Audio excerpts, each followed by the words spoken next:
Здравейте! Добре дошли в канала Синап. Аз съм Владимир Крумов и съм мисиолог.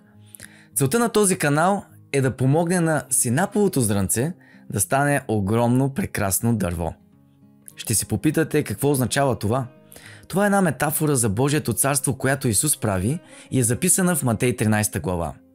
Небесното царство прилича на синапово зърно, което човек взе и го пося на нивата си.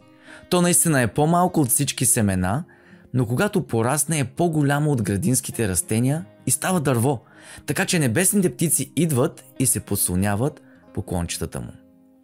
Вярвам, че във всеки един има това зрънце от Божието царство. От Божия дух, който има в себе си потенциала да расте и да стане прекрасно дърво, което да служи за доброто на другите.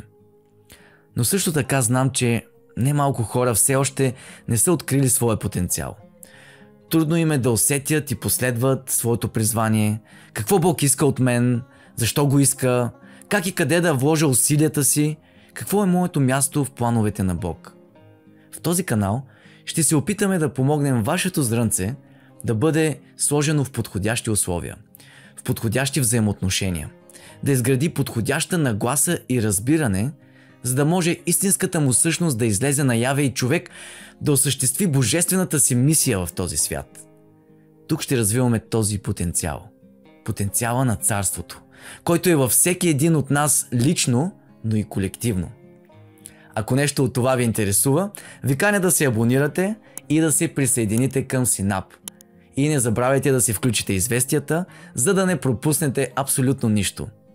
Време е зрънцето да стане голямо, прекрасно дърво.